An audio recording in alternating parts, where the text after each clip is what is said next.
Here we go. Got it. We are live. How Hi, are you? Sandy. Good. How are you? I'm good, thank you.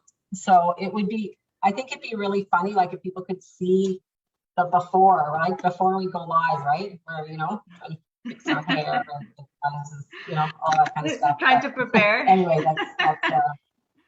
from like a that's day, yeah, that's a especially when whole it's other those busy, conversations. when it's those busy days, and you're just like, oh my Yeah, God. And you're like, yeah, I'm here, I'm here, I'm here. yes, 100%. Yeah. I actually was doing that before this call, so I'll get to that in a second. Well, actually, that's a really good segue we'll go into. So um, we are on the flip side with Sandy and Diana, as we are every Tuesday at 1 o'clock. And today, I remember what we're talking about. I always say, what are we talking about today? Which also, I think is a good thing, because it shows that, we're dealing with stuff that's happening right now is typically what happens, because we don't script these, right? Other than the subject. And so today's subject is mindset. And so that's what I was going to say just now, is before I get on this call, and this is a good thing about mindset, I think, before I get on this call, because we're not scripted and we don't have, sometimes we have a subject like when the election is coming up, but we know we're going to talk about mindset, but not specifically what. So about 3 minutes before this call, I just just closed my eyes and just put it out into the universe and let it come to me. Like, just ask spirit for guidance on what do we need to talk about? What is it that people need to hear? What's going out there that people need to hear right now? So just asking spirit for guidance, which is a mindset thing, right? And what do we talk about? So, and it will come to us as we go along. So I think that's important. I think that's a really great segue into mindset, don't you? Yeah, I totally agree. Having that time to reflect, it just clears up your mind. And sometimes like that, you're so busy that like that, let's say we won't even know what's going on like on a topic, but then if you give that time, okay, let's relax, think about it, give it at least like a couple minutes, then you'll all of a sudden things will clear up and you're like, oh, I should do this or do that. Yes, 100%. Yeah, it's Mhm. important, right? Yeah.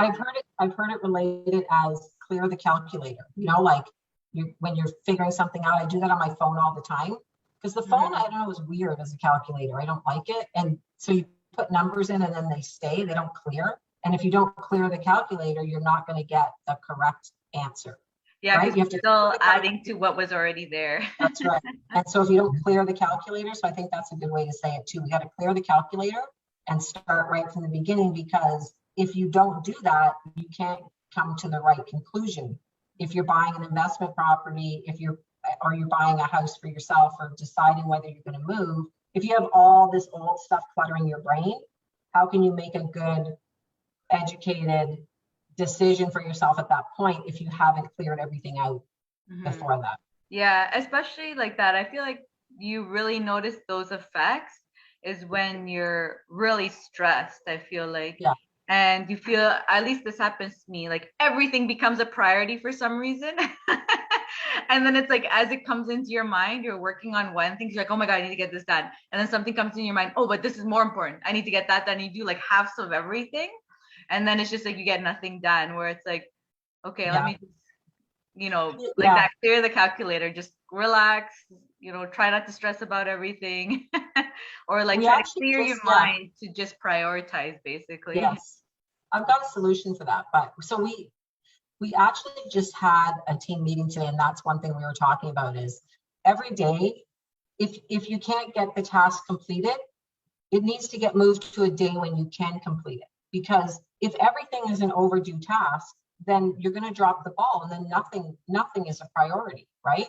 If every day every day you got 4 tasks to do, and you don't clear them at the end of the day, and you don't push them forward. Let's say after 10 days you've got 40 tasks, you've got 20 of them completed, so they're done, but now you've got 20 overdue tasks.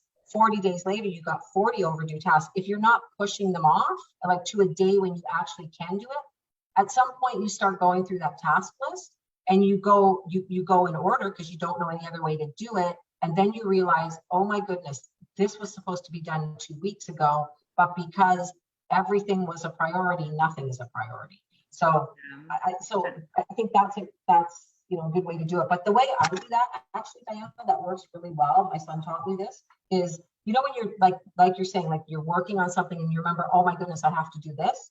So what we do is that thing that comes into your brain, we write it in what we call the parking lot. So we put it in the parking lot. Now it's there. I know I'm going to have to do it. I'm going to get to it. But now it's out of my brain. Now I'm not half working on this and half thinking about this and not getting it done. I can prioritize getting done what I need to get done. But that's a huge one, eh? Like the whole like multitasking. It's impossible to like, I think as women especially, we think, oh, we can multitask. We can do everything, but because we think, and it doesn't work. You can't multitask. There's no such thing. If you're multitasking, you're not doing anything. Yeah, no, it's very true. Yeah, especially women, like we think we can multitask, but then when you actually start thinking about it, you're not multitasking, you're just doing a little bit of everything in like little chunks always. Yeah. And yeah, that's something else I noticed too, that I remember I was like, oh, I'm so good at multitasking. And and then in my job, I was having, because before in consulting, I would always be working at one project at a time. Whereas like in this company, I actually work on multiple projects, and I realize that messes me up completely. Like I really have to, my mind will be solely on one project. If someone's like talking to me about another one, like I need to like literally stop and just be like, okay, which project are we talking about? And like, let me remember everything because I don't even know where I'm at.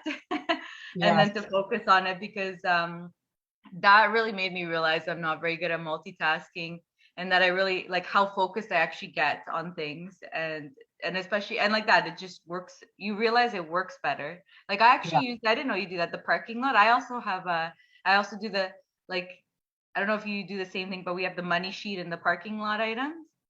And so you, in a business, how do you have your sheet? Is it just parking lot items? I actually have it. I actually have it up on my wall because I'm very visual. I need to see it. So if I turn my camera around, I can show you that I have on my wall like the stuff that we're doing. That is what we call it. We've built a fence around it. So it's a system. We've got a system in place. We've got a process in place. Everybody knows what needs to get done, and it gets done on a regular basis. That we've built a fence around, and that keeps happening. Then we've got our in progress stuff that we're working on. So those are things that we've got more things to do. We need to get more information. We even need to, no, we are working on them. So those are things that are in progress, and they maybe need something else. They're not, there's not a process around them. So they're not happening on a consistent basis. And then we have our parking lot, because I think a lot of times for entrepreneurs, especially, our brains are always going 100 miles an hour, right? So we're always getting these ideas like, you're driving to one of the houses that you're working on or whatever, and then you see something, you get this idea, oh my God, we should do this. This would work really well. And now you're running off down this rabbit hole, right? So for me, that happens in marketing with our business, right? Like, so I'll talk to people because I like network with a lot of successful realtors, and then they're doing something that works, and I'll be like, oh, I'm going to go do that. So I start doing it, and meanwhile something else is not getting done. So what we do is we created our parking lot, and then, okay, well, that goes into the parking lot. Okay, I want to implement this marketing strategy. That goes into the parking lot, because sometimes what we find is later on down the road, it's not a good idea. We maybe don't have the resources, or if you use the Eisenhower matrix, right? Like it's easy to implement, but it's not going to bring a big return. Or maybe it will bring a big return, but we don't have the resources right now to implement this and have the people to keep it running.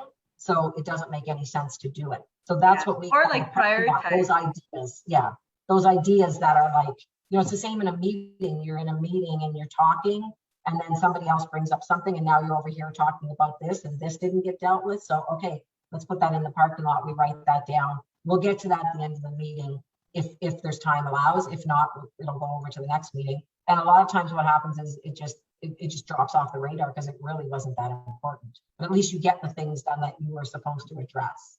Yeah, 100%. And like exactly what you're saying, basically, it like helps you prioritize, because once you put in the parking lot item and it goes to something in progress, you're already showing that, this probably has some importance to it, let's say now, and then you start prioritizing it. Yeah. Actually, I do. So the one I do is actually, we call it, it's for when you're running your own business, which I really enjoy. It's like you have your money sheet and your parking lot items.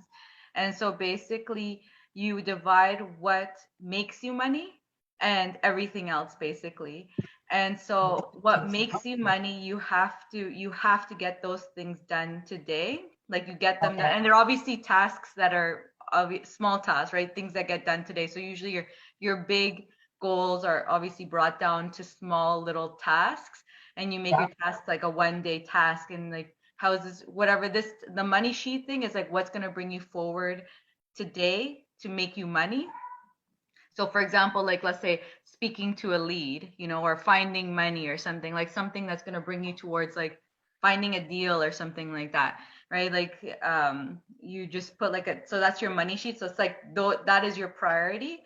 And then you have your parking lot items, which either you take care of yourself or you're assigning it to somebody else that can take care of it for you, because it's not really that like, and obviously a business, that's what's most important, right? It's like you, whatever makes you money should be your number one priority, and you as a business owner should be like working on that, and then your employees Yeah. or whatever else should be working on everything else. And then obviously if you have the time, then you get into your parking lot items, but your priority is your money sheet.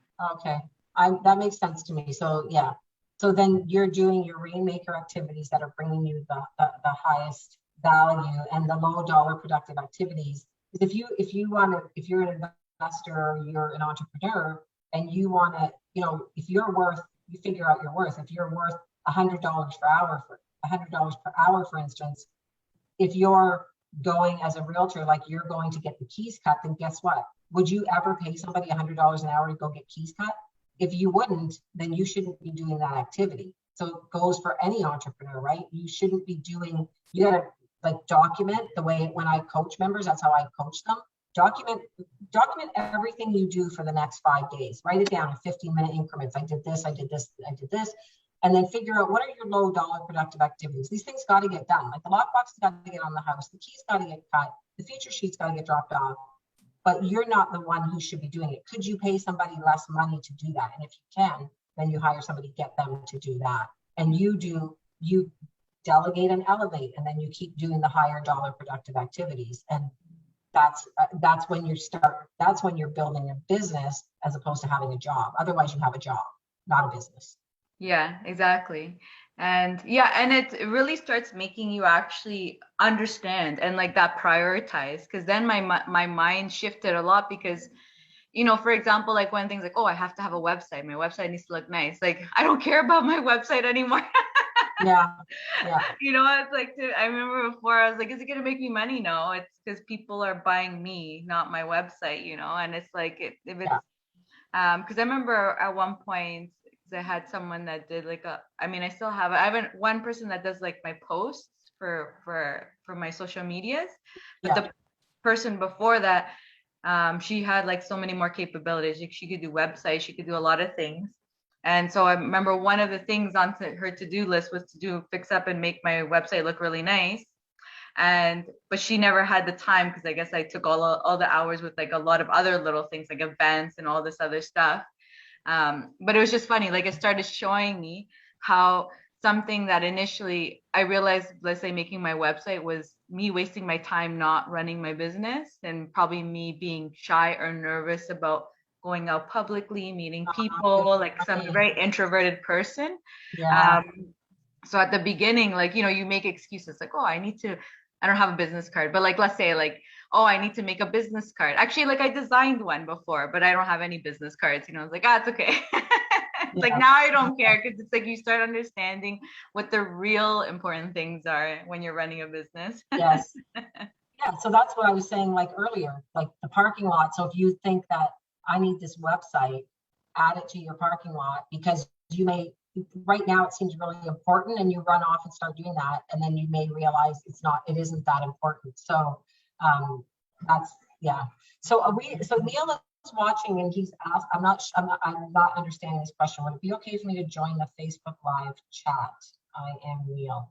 Um, so I'm not sure if he means like get on on camera. I don't know how to do that, Neil. If that's what you're asking, I apologize.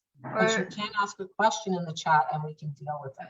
yeah, I'm not exactly. sure how to add somebody into this, like get them on camera if that's what he's asking. I'm not 100% sure. No, I think he probably just wants to be the chat, but yeah, but we can see them.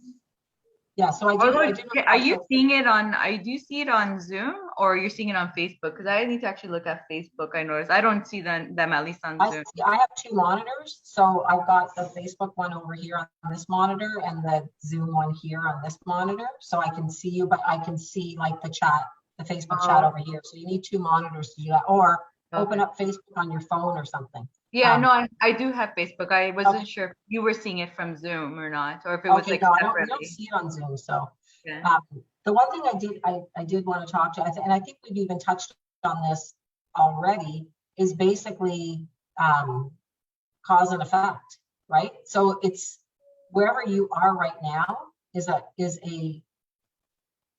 it's what you've all the choices you've made up to today is what got you to where you are today. So if you're not where you want to be, then you've got to make different decisions.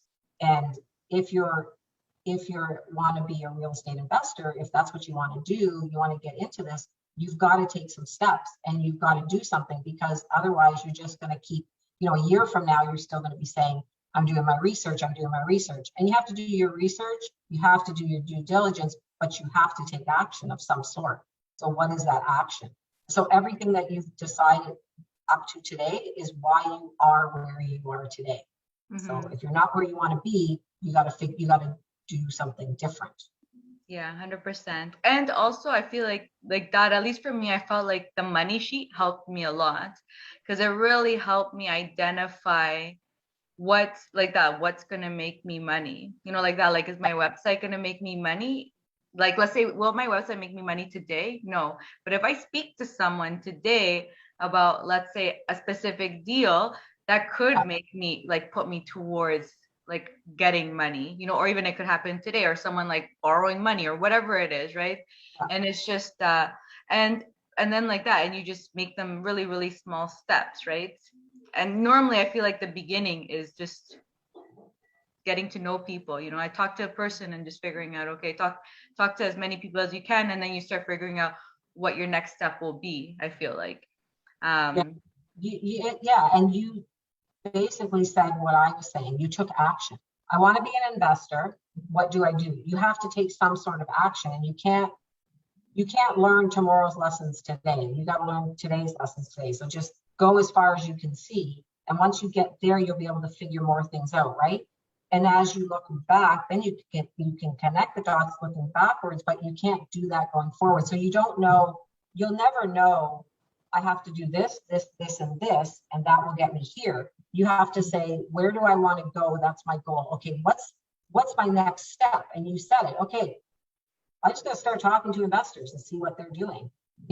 Maybe take somebody out for coffee, or maybe call somebody and pick their brain. Okay, that will give you another idea and tell you what the next step should be. But if you don't take a step in that action, because you're never going to figure out, if you start trying to figure out how am I going to go from having a 40-hour-a-week job, making this much money, making $60,000 a year, to being a full-time investor, giving up that job and have enough income coming in. You can't figure all those steps out. You'd never be able to do that. So you just have to say, okay, here's where I am. This is where I want to go. What's my next step? Okay, I'm going to talk to people who've done it. Let me talk to them. Then you'll have the next step. And then once you talk to them, it will give you an idea. You'll never be able to figure out those ideas. You have to just talk to people. One thing will lead to another, will lead to another, will lead to another. And before you know it, you'll look back and you'll go, wow, like that was so cool. Like, I wanted to know how to do this. I called Diana. Diana put me in touch with this person to get financing. That guy for financing put me in touch with this guy. So that's how you are basically connecting the dots backwards and figuring it out. Mm-hmm. But you got Yeah. to it's the only way to do it. Mm-hmm. And I think also something that I learned, because I have a problem of what they call analysis paralysis back then. Yes. Now, not anymore. Yeah. Now that mindset actually shifted for me already. But something that it was, and I think it's part of being an engineer. I feel like as an engineer, you're like a very questioning kind of person, which is like Yes. you have your goods and your bads about that, right? Like I overly question things, and I'm one of those people that need to know everything about everything. And especially before starting my business, I felt like I probably knew way too much stuff about like everything in real estate that I didn't really need to know.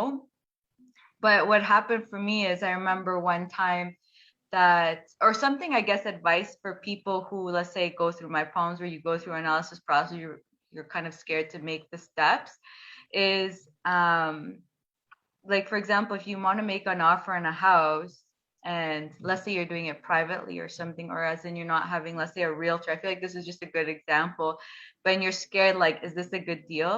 You just completely lowball it, know that you're not going to get it, but at least you see like what the steps are from there. And then you've gone one step further, right? You kind of know you're not going to get the offer, because I really lowballed it, but it was just kind of like for me to feel comfortable now making offers, right? And then you do like a whole bunch of lowball offers, and then you're like, okay, this isn't so bad, and then you start analyzing, your numbers, and you're just like, oh, okay, you see what it's sold at, and then where your offer was at, and then you see like everything makes sense, and then you kind of just like take these little steps where, if for example you like do a lowball offer and you get the house, you could get the funding because it's so low, like it's such a lowball offer. But normally in this market, it probably wouldn't even fly. Like they Yeah. just like ignore it. But Yes. that's what helped me a lot. And also I noticed that I think we scare ourselves into thinking that, for example, we make the offer and or yeah, we make the offer, and let's say we get the deal, and then we need to know everything to closing now. And really, but your closing is usually a month or 2 months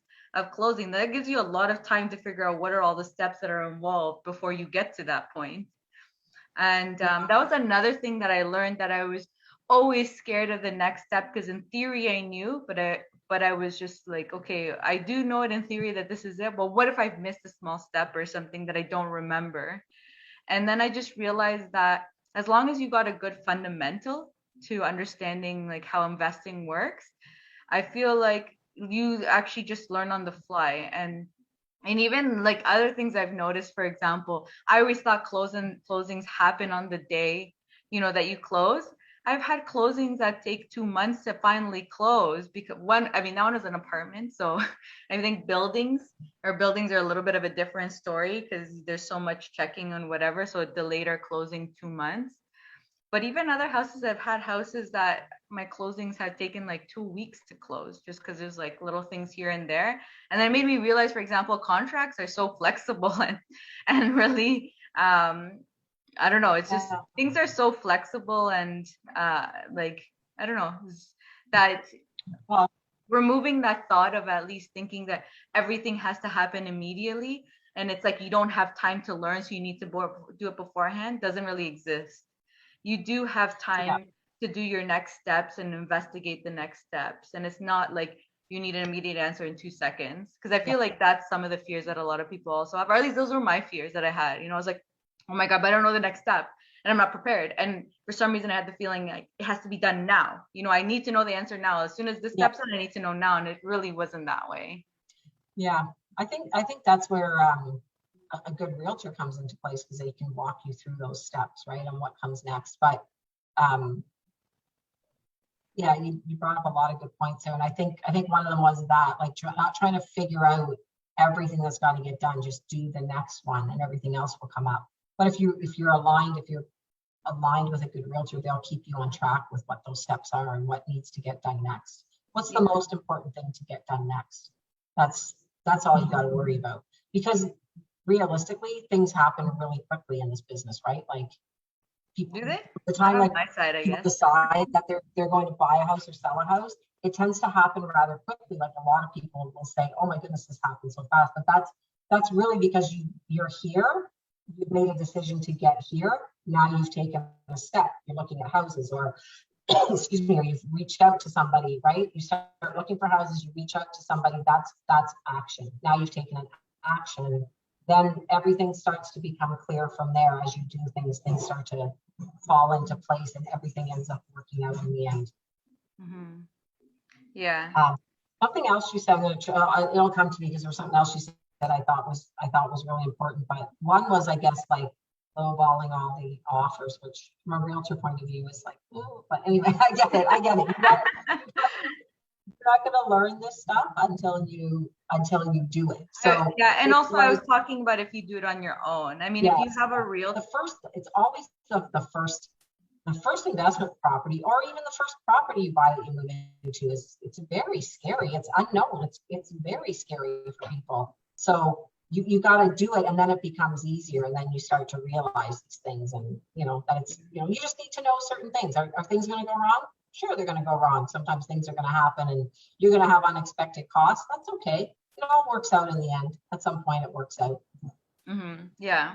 And my point was more about that, like, um, it's just, it's not about like making the lowball offers. It's about taking the steps forward, Yes. to make yourself feel comfortable, right? Yeah. And I was just giving like that as an example because like that as Yeah. investors, we're making Yeah. so many offers like Yeah. in a month that we're not doing like normal amounts like other people. We do a abnormal amount that, Yes. and a lot of times a lot of people do that more to just get comfortable with the Yeah. feeling of putting in offers and not making it feel so Yes. big as because at the beginning you feel like, oh my god, like I make this offer and now I Mhm. actually have to go through with buying the house, and it kind of like Yes. the whole process becomes daunting where it's like if you do a lot of offers, or at least for us when you're doing a lot of offers, then it kind of doesn't matter anymore to you, making the offers, and then you start feeling comfortable with that step, and then you're like, okay, the next step, what's the next step that I need to feel comfortable with? Yes. So that was what I was saying, like doing something that like maybe it doesn't come to a result, but just to kind of help you feel okay with it, so that now when you're ready to actually pull the trigger, then you're moving forward. But again, I'm talking as like someone not using a realtor, because a Yeah. realtor will guide you and make you, feel Yeah. good about the decisions you make, right? Yeah. When you're doing it as a business, it's a little bit different. You kind of have to like psych yourself up and pump yourself up. Yes. And I think what you're saying at the end of the day is take some action. You've got to take some action, some type of action that's going to get you to your goal. If you don't take action, you'll be sitting here next year, 5 years from now. 5 years from now, you'll be sitting here going, if I had just started this, I would be, I would have been able to leave my job right now. I'd be a full-time investor, not having a 40-hour-a-week job, if that's what your goal was. 5 years is coming, whether you want to or not. You may as well take some action. It doesn't mean you have to do it. You could start doing this and figure out, what, this really isn't what I want, but what's better. You don't want to get to the end of your life and be like, man, I should have done that. You don't want to have those regrets. If you do it and realize this isn't for me, I like working 40 hours a week. I go to work, I come home, I don't think about work. If that's what you decide that that's what you want to do, more power to you as far as I'm concerned. At least you've made that step and made a good conscious decision that no, that isn't for me. Yeah, and and I agree, it's important. Like the self-discovery has to happen through all the steps that you take, right? Because how do you not know you don't like it until Yeah. you've done it and then decided that maybe this isn't Yeah. for me. Even in real estate, the same thing happened to me. My strategies at the very beginning was completely different. And throughout, like specifically last year, I transitioned quite a bit. I made a lot of different changes because I thought, I wanted one thing, and then I was like, nope, I want another thing. And then it was just kind of like me finding like what in real estate do I really want to do, and then like that, like my major thing is private lending. I mean, because my husband is here, then I obviously find him deals. But for me myself, I like the whole concept of private lending because I have a job, and it doesn't take up as much money as, or it doesn't take up as much time as, let's say, doing a flip where I don't have time to be there monitoring whatever, but my husband does. So that's like his little things, and I just find him deals for him to work on. Yeah. Yeah, that makes sense. That Yeah. makes sense. So that's, yeah, perfect what we're saying, right? You may get into this and realize that that's not my forte. I don't enjoy that. I don't enjoy doing it this way, but I do enjoy doing it this way. Like my business has transformed a number of times over the years, right? To where a point where this is how I want my business to run. And I'm okay with not getting this business because it's not who I want to be working with anyway, right? My avatar is people that think think like we think, like everybody on our team thinks. We all have a growth mindset. We all believe in giving back. We all believe that it's got to be a win-win for everybody. And when you align yourself with that, you start to attract those type of people. And when you get the people that don't think like you, you're okay with not working with them because you understand that, there's a law of vacuum. So I have to drop this in order to get this. If I want to work with these people, I can't work with these people because I'm going to continue to attract this type of people. And it's the same in the investing world, right? If I want to work, if I want to do these type of deals in investing, I don't want tenants. I don't want to deal with tenants. So there are lots of other things you can do as an investor that don't involve tenants. And then you do that. But you learn those things as you go along. You might at first think, yeah, I want to buy houses and hold them and rent them out. And then realize, I don't want to deal with these tenants. So what else can I do? You're still in the investing world. You're just doing it differently. Yeah. And yeah, it's all self-discovery and it depends on who you are, right? If you have a job and like you said, you have money, but you don't have time, or you're not even interested really in getting involved, but you're just like, I would like to put my money in a house. Yeah. Then you start looking in that avenue, right? If you have a lot of time, but no money, then you're maybe in the other way. You're like, okay, I'm going to work for a contractor or someone, or maybe like a mentor and just go really into real estate. You start deciding like where you're going to put your time to instead. Yeah.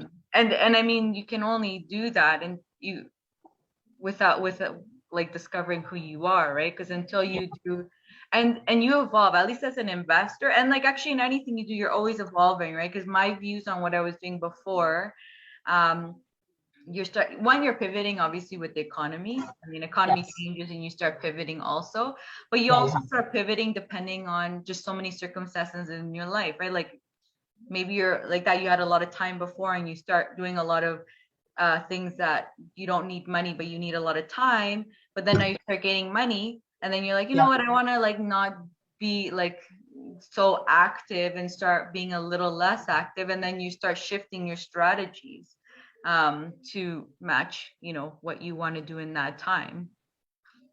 Yeah, that makes And a lot maybe of you don't sense. even want to be a real estate investor afterwards because you're like, I have all my little properties, they do what they want, and then I completely change to a completely different hobby or something.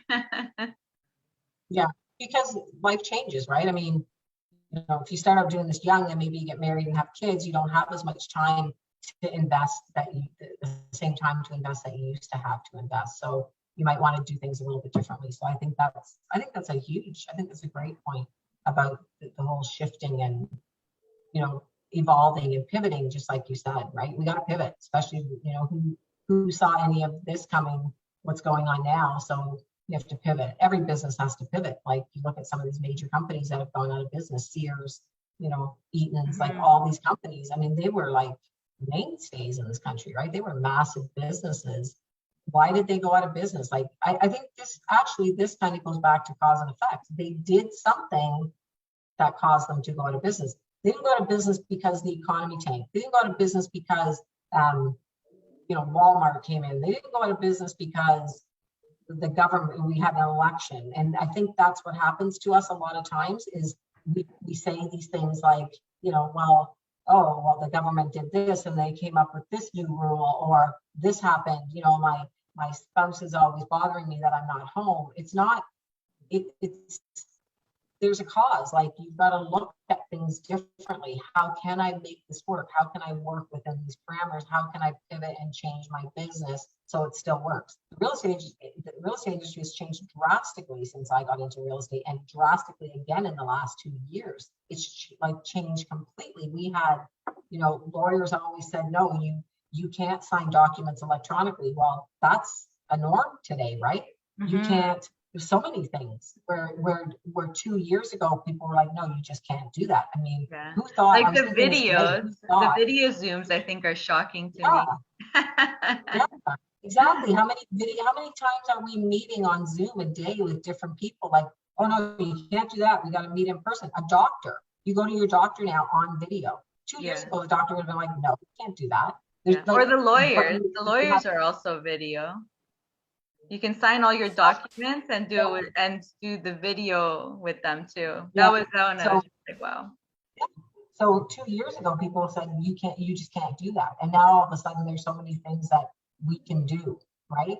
It just takes the will. But I think we just gotta, so my point I think is when we're at a place where we're like, well, I can't do this because of this, that should never be, that shouldn't, you gotta ask better questions. Not, I can't do this because of this. How can I do this? How can I Yeah. make this work, right? Can I make this work? And then take action. And that action could be reaching out to someone who's already done it, finding out how they made it work, and then you can make it work. So you've got to always be pivoting and changing things up on how they work, right? 100%. Totally agree. When you say I can't, yeah, you're right. You can't do it because your mind has already gone to that level and you're not looking for those opportunities and you're missing everything that's there just Yeah, because you said you can't. And when you tell your mind you can't, your mind believes you. And they're like, I'm not going to find a solution for you because you already know the answer, right? right. It will find all the ways you can't. So that's what happens when you tell Yeah. yourself I can't. Your mind is going to go to work Yeah. It's trying to finding prove why you you right. can't. Yeah, Yeah. It's trying to exactly. prove you right. Yeah, if you tell yourself, how can I do this? This isn't working out properly. How can I do this? Your mind is going to go to work to figure out how. Mm-hmm. So it's just it's the way our minds work, and our minds are so powerful. It's crazy. Mhm. Yeah, yeah. And it's very interesting actually once you start shifting your mind to that, to saying like how or what instead of it can't be done or that's not possible. It's actually very interesting because yeah, like that, like your mind starts working for you, right? So it works for you depending on the way you decide to word your questions. If you're trying to find an answer, it's looking, your mind starts looking for an answer. If you're very, if it's, you're giving basically your mind the solution, oh, it's like, oh, okay, yeah, you're right, because I see all these things coming up and yeah, you're Yeah, right, it can't be done. yeah, Yeah. yeah. So we see that a lot in this industry because what we see is realtors who say, well, December is not going to be busy, so I'm going to take December off. It's never busy. Nobody buys a house in December. So you take December off, and guess what? Nobody buys a house. And now you tell yourself, see, nobody buys a house in December. Where if you, instead of doing that, you put your foot on the gas, because I can tell you December, for me, December is always extremely busy. So you can't take your foot off the gas at any point. You have to keep going and not make those self-fulfilling prophecies where you say you can't do this. I can't Airbnb a place because the government's coming up with all these rules and regulations. Well, of course you can. There's just different rules and regulations. So you just got to figure out what are those rules and regulations, and how do I make them work for me where I can still do this. So I heard a lot of people say that, well, we can't Airbnb now. Yes, you can. There's certain things you can't do, but there's always things you can do. That's going to be, and those actually are the times that are the best times to figure that out, because that's when everybody is going, oh, well, we can't do this anymore. And they're getting out of that. And if you are figuring out the obstacle, it's like getting around that obstacle of, okay, what do we do now? You're just going to be that much farther ahead because everybody else dropped out. Now you have no competition. So that's when those challenges like that come up, like the government came out with a new rule that there's this bylaw now. That is the best time for you to figure that out, because most people are just going to drop it. Oh, this is too much work. I don't have time for this. I can't do this. Forget it. You go figure out the way to do it. You're just going to skyrocket, because those are the times where you figure these things out, where everybody else has gone away. You don't have competition. And your creativity comes out. It's actually very interesting when you hear people like that. Like, remember we're talking about that if they're going to tax, for example, was it for flips, or it was going to be like you have to hold on to it for a year? And it was just, I Yeah, just think we know that flips are going to continue happening. So it's just going to be interesting to see how yeah, people creatively go around that law. If that, let's say if that actually happens, I hope it doesn't. I don't think it will happen, but just like, it's very interesting when something happens. It's very, it's good you'll see the creative people coming out, yeah. and those are the people that will obviously be able to pivot the quickest and move forward and continue. And then you become part of that 80%. Sorry, you become part of that 20% that makes 80% of the money, as opposed to the 80% who make 20%. So in terms of the, like, it's not that the government is saying you can't sell the house within 12 months. There's going to be tax implications. Guess who's paying that?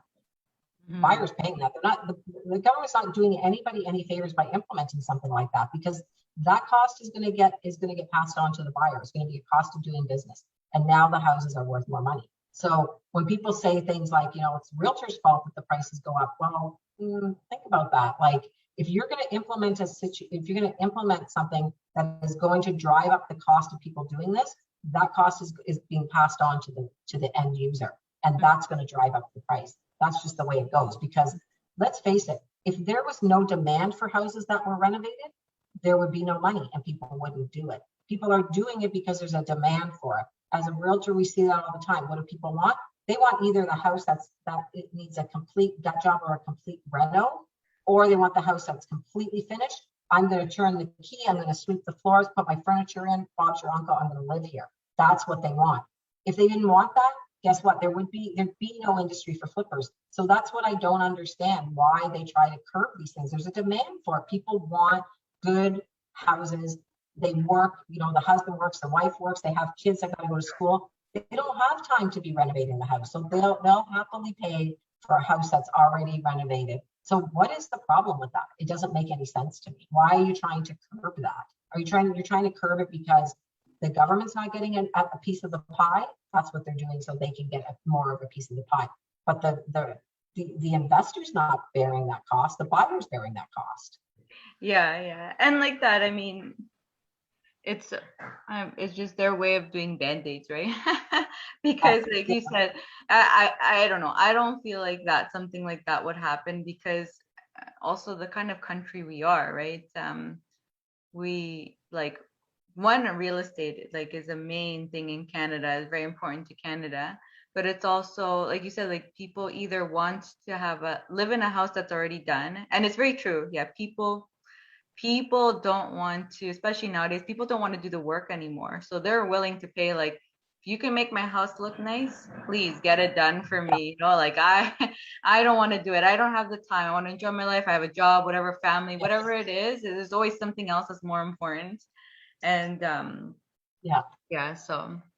and I mean, renovations cause a lot of divorces. It's a very high stress thing. It's a very high stress thing to live through renovations.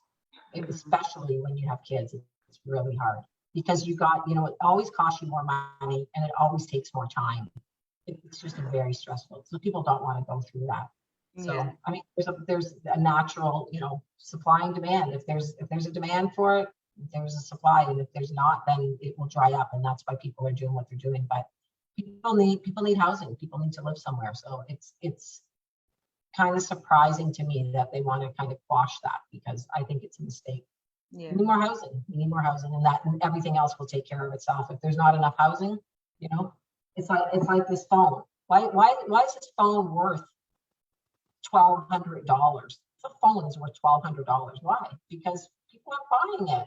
If people weren't buying it, it wouldn't cost $1,200. It didn't cost $1,200 to make this phone. But people are buying it, so it's worth it. That's what it's worth to somebody. So it's worth whatever somebody will pay for it, just like housing, right? What's the definition of market value?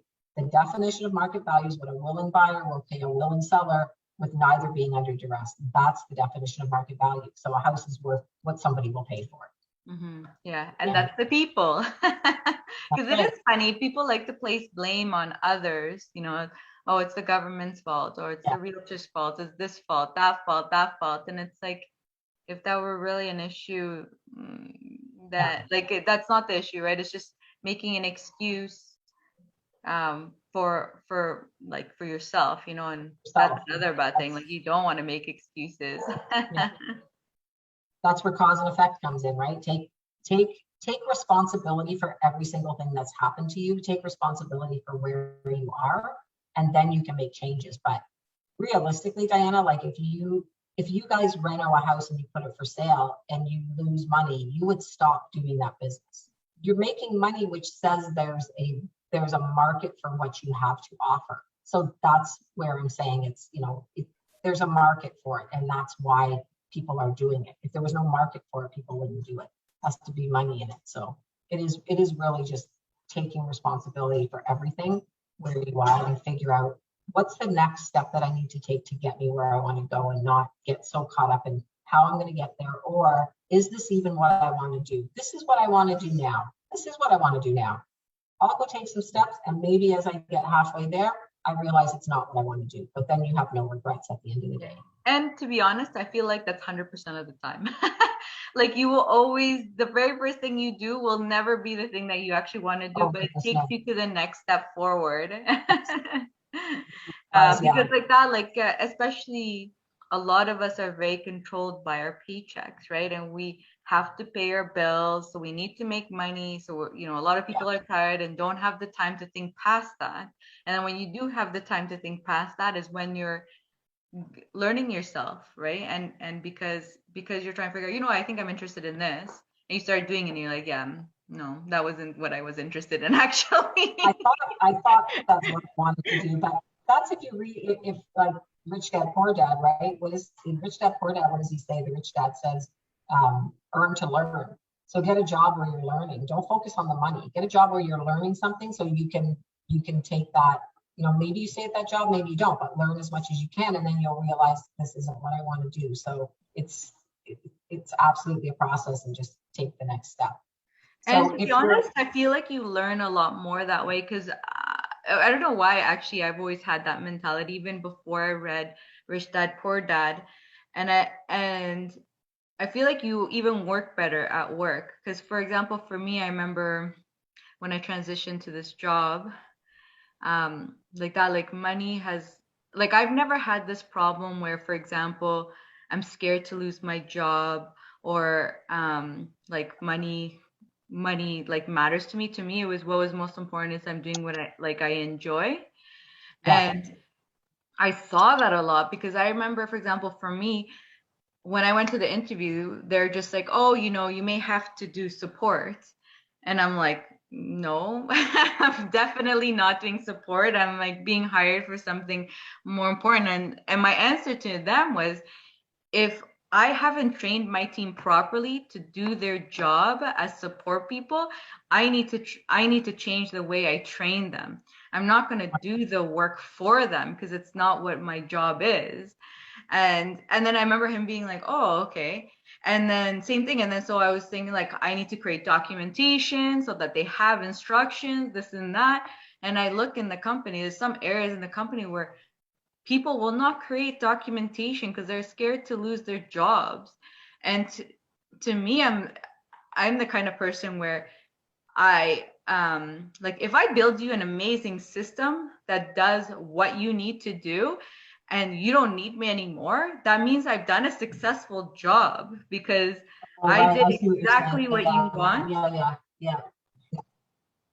And so I've done like exactly what you want, and you don't need me anymore. Obviously, in society, that's not really realistic because obviously we're always evolving and processes change. So, but it was just like one of those things. Like I just was very surprised, where people get really stuck in these kind of like you really are putting a barrier to yourself and being like, maybe if I did lose my job, I could find, for example, COVID was an amazing thing. Like so many people lost their jobs. Those people that went to go educate themselves and start something, like they probably gained a lot from that, you know? Yeah. Yeah. I love what you said there. I never thought of that. I love what you said. If you're creating, people don't want to create it because then they're pushing themselves out of a job. However, you're when you're doing that, you have a scarcity mindset, like there's not enough. But if you create all these processes and they don't need you, you are probably you're going to find something else to do that's going to align with that because you've done such a good job, right? You've done such a good job. Somebody else is going to notice and cause and effect. Something is going to happen from that. So yeah, maybe that job is now no longer available, but they've pegged you for something else where, or you're let go and now you've learned how to operate a small business and now you go operate a small business. So it's who you become as you're going along that process that makes you, as you've done that, you've become a different person. You think differently, as opposed to thinking, I can't do this because then I'm going to lose my job. Guess what? You're losing your job anyway, because with that attitude, you are going to lose your job. So you may as well lose your job and be that much more educated. Yeah. And well, that was the other thing I say is like, do you really want to live in a miserable like job Right. because you're not actually doing what you like and you're just trying to stick in there because let's say they have amazing benefits or this or that, like, and you're only staying in it for that. You don't realize like how much that impacts you as a person, right? Like if you're not happy in what you do, like that for me, designing systems is like I love it. It's so much fun for me. And in that sense of like going to support, I was like, if I have to go back and I'm like providing support for the system and it's just like something that I don't like I like to be very creative in designing systems, like I would be so miserable in my job. Yeah. And so I'd just be like, why would I be needed if all I'm doing there is support when I'm here is to design and build systems for you? Yeah. And like that, like after time it just like you become more and more unhappy because you're not doing the things that you enjoy. Yeah, that's a great point. I love that. You're right. You're 100% right about that. Okay, so we're coming up on 2 o'clock. So I have to jump off to get on some coaching calls. However, it's always a pleasure to talk to you. And we'll be back next Tuesday. This Thursday, you have the, this Thursday is the This Thursday I investment. have my networking event. Yeah, on Thursday, yeah. So go ahead if you want to talk about that. And we will be back next Tuesday for on the flip side. Mm-hmm. Yeah, so this Thursday I'm having my networking event. It's about OPM, so other people's money. So if you're interested in trying to know how to approach people to talk about money or how to find money, these are the topics that we're going to be talking about. And then like that afterwards, after that, then we'll be having the networking segment, and this is all virtually on Zoom. So be doing one-on-one breakout rooms where you get to meet people and chat about real estate. Awesome. So if you have questions, you can direct message Diana or I. Put it in the chat here. We do check it to see if you're watching this as a recording. We do go back and check. If you have any questions, just tag us in there. We'll certainly get back to you. Awesome. Always a pleasure, Diana. See you soon. Oh, I lost you, or I lost me. So I don't know whose internet connection was weak, but okay. Okay, signing off here. I think it was Diana's. Bye, everyone.